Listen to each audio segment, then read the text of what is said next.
Bismillahirrahmanirrahim. Assalamualaikum warahmatullahi wabarakatuh. Selamat malam, tim dosen dan teman-teman sekalian. Perkenalkan, kami dari kelompok 9 akan memaparkan hasil diskusi kami terkait konformitas dan penyimpangan. Sebelumnya, izinkan saya untuk memperkenalkan anggota dari kelompok 9. Yang pertama yaitu Afifah Hairunisa, kemudian Andini Narafadia, Amalia Husnul Khotimah atau saya sendiri, Nur Indah Cahyani, dan Ananda Putri Nirwana. Adapun submateri yang akan kita bahas pada hari ini, yang pertama adalah terkait pendahuluan, pengertian konformitas dan penyimpangan, 3 hal pokok terkait konformitas, faktor penyebab konformitas dan penyimpangan, aspek dan sebab-sebab terjadinya konformitas, kemudian isu terkait penyimpangan, kemudian sisi negatif dan positif terkait konformitas dan penyimpangan tersebut. Adapun yang terakhir adalah saran, kesimpulan, dan daftar pustaka. Baik, langsung saja. Saya persilahkan kepada Andini Narafadia untuk memaparkan materi pertama. Dengan ini dipersilahkan.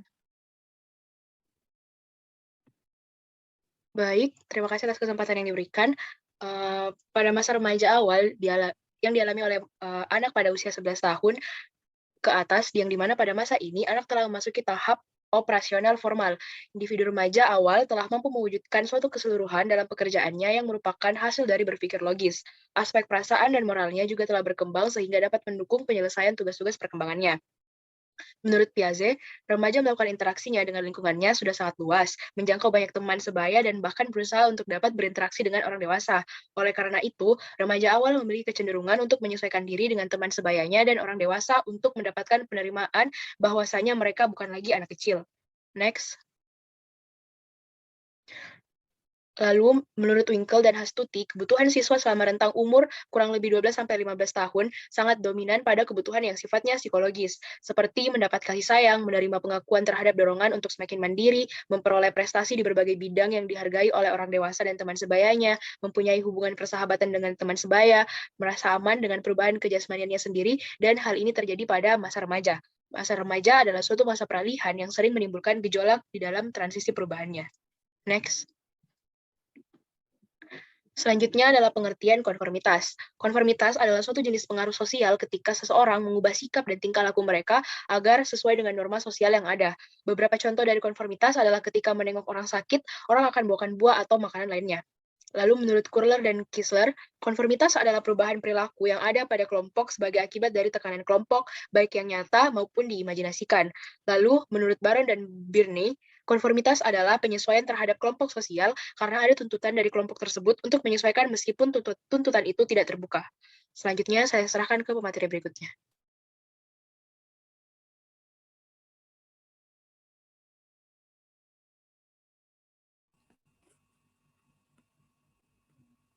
Baik, terima kasih atas kesempatan yang diberikan. Kali ini saya akan menjelaskan mengenai 3 hal pokok. Yang pertama adalah penyesuaian. Penyesuaian ini dilakukan individu terhadap norma yang berlaku dalam kelompok tertentu.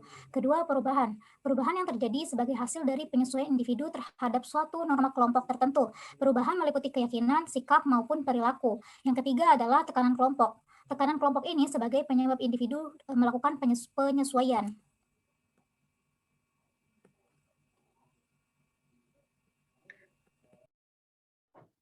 Baik, selanjutnya adalah pengertian penyimpangan. Perilaku penyimpang, yang juga biasa dikenal dengan nama penyimpangan sosial, adalah perilaku yang tidak sesuai dengan nilai-nilai kesusilaan atau kepatutan, baik dalam sudut pandang kemanusiaan, secara individu maupun pembenarannya sebagai bagian daripada makhluk sosial. Lalu, materi selanjutnya saya serahkan ke pemateri berikutnya.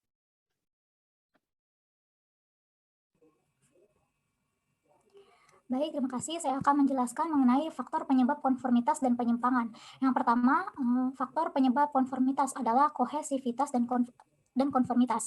Kohesivitas ini didefinisikan sebagai ketertarikan yang dirasakan oleh seseorang terhadap suatu kelompok.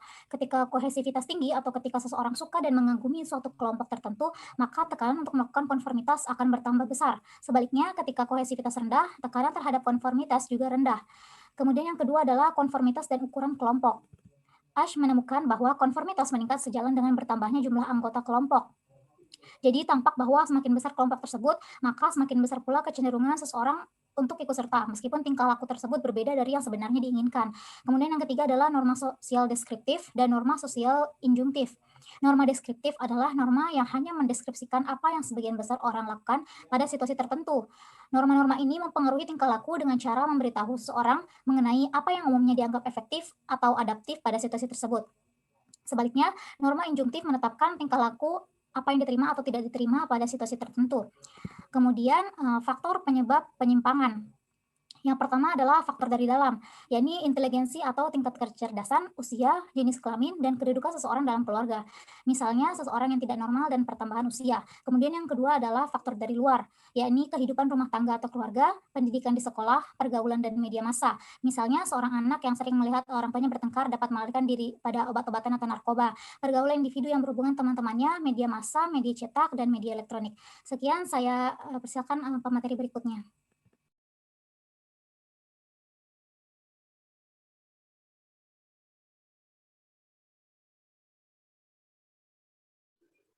Baik, selanjutnya ada aspek konformitas, yaitu aspek konformitas sebuah kelompok dengan acuan dapat mudah terlihat melalui adanya ciri-ciri yang khas. Menurut David O. Sears, mengemukakan secara eksplisit bahwa konformitas remaja ditandai dengan 3 hal itu: kekompakan, kesepakatan, dan ketaatan. Sebab-sebab timbulnya konformitas. Menurut David O. Sears, pada dasarnya orang melakukan perilaku konformitas terhadap kelompoknya karena 2 alasan, yaitu perilaku orang lain atau kelompok memberikan informasi yang bermanfaat. Orang lain merupakan sumber informasi yang penting. Seringkali mereka mengikuti sesuatu yang tidak kita ketahui dengan melakukan apa yang mereka lakukan. Kita akan memperoleh manfaat pengetahuan mereka. Yang kedua, rasa takut terhadap celaan sosial. Alasan utama konformitas yang kedua adalah demi memperoleh persetujuan atau menghindari celaan kelompok. Tingkat konformitas yang didasarkan pada rasa takut terhadap celaan sosial ditentukan oleh rasa takut terhadap penyimpangan. Rasa takut dipandang sebagai orang yang menyimpang merupakan faktor dasar hampir pada semua situasi sosial. Selanjutnya, pada materi selanjutnya saya berikan kepada pemateri selanjutnya.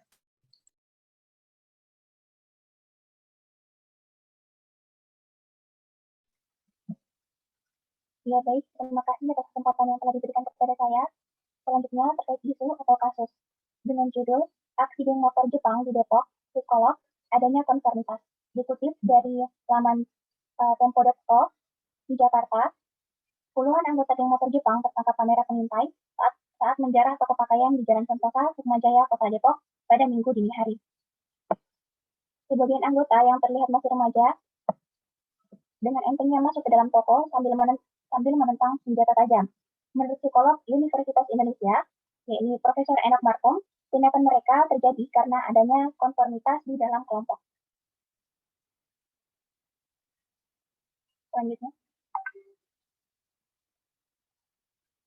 Selanjutnya ialah sisi negatif dan positif.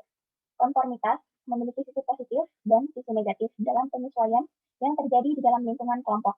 Menurut Kamerena DKK, dalam buku karangan John W. Santrock yang berjudul Adolescent, mengemukakan bahwa konformitas terhadap tekanan kelompok pada remaja dapat menjadi positif dan dapat menjadi negatif.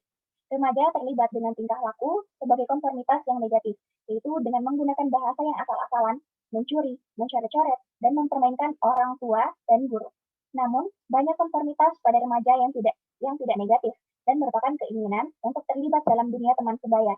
Misalnya, berpakaian seperti teman-temannya dan ingin menghabiskan waktu dengan anggota perkumpulan. Keadaan seperti itu dapat melibatkan aktivitas sosial yang baik. Misalnya, ketika suatu perkumpulan mengumpulkan uang untuk alasan yang benar. Selanjutnya,